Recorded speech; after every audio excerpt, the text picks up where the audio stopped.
and welcome to a Hero Spotlight on Gladiator, a former notoriously high-pitched, raspy-voiced adventurer with keen knowledge on booby traps and whipping his enemies into submission. As you may have experienced difficulty with, Gladiator's Pitfall is a delayed cast small AoE disable that deals moderate damage and slows movement speed. In a lane, the easiest way to aim the skill without the help of an ally is to place it based on where your opponent would most likely stand when they attempt to last hit or deny a creep.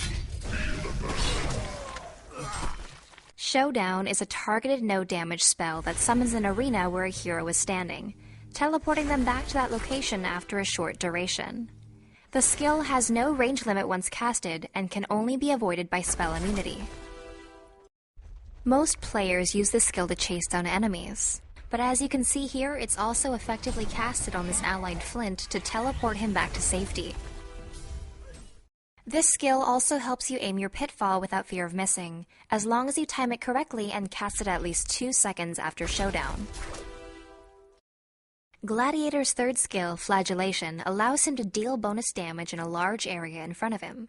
As long as the skill isn't on cooldown, it will activate upon attacking and deal his attack damage plus a bonus up to once every 4 seconds at max. When chasing low HP heroes, you can use this boost in range to finish them off by attacking a nearby unit at the proper angle.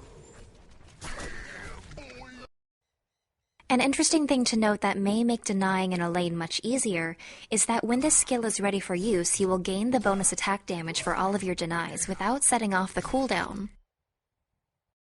Gladiator's ultimate is most frequently seen flying across the screen and completely missing the heroes it was meant to hit. This skill appears 1,000 range behind the hero, travels forward and lands 1,000 range in front of wherever you were standing and facing when casted, stunning and damaging all enemies on landing. All allied heroes in the area also receive a temporary buff that reduces all incoming damage by a whopping 50%.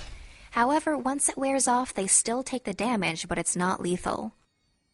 In order to land your ultimate without it soaring past your enemies, make sure to stand back from where you want it to hit, since it'll land 1,000 range in front of where you're facing. This skill can be used effectively to counter-initiate and turn the tide of a team battle in your favor. For training Gladiator's skills, normally you can start by immediately leveling his Flagellation to max as soon as possible, even at level 1, unless you plan on coordinating a level 1 gank or fighting in the river. For optimal farming and damage output, max both his Pitfall and Flagellation, training his ultimate as soon as possible. After both are maxed, you can go ahead and put the rest of the points into Showdown, at which point you should have enough damage output and items to make good use of it. Item builds should focus on survivability and massive damage output. Here's a good example of using Pitfall at level 1 to get an early first blood with the help of allies in a tri-lane situation. But if you're soloing or in a more defensive lane, Flagellation will prove useful for getting early last hits and immediately putting harassing pressure on opposing heroes. An interesting way to get the jump on the enemy team is to use Showdown on yourself or an ally and quickly run or windwalk in to deal damage, then get a free teleport back to safety. This is especially effective if they waste stuns or important skills on you in the process. In combination with Assassin's Shroud, Rift Shards is arguably the best item on Gladiator, as getting a critical strike on your Flagellation can demolish an enemy team since it deals true damage. Though a risky item to build in any serious game, Doombringer wreaks absolute havoc in team battles and can cause squishier enemy heroes to spontaneously combust.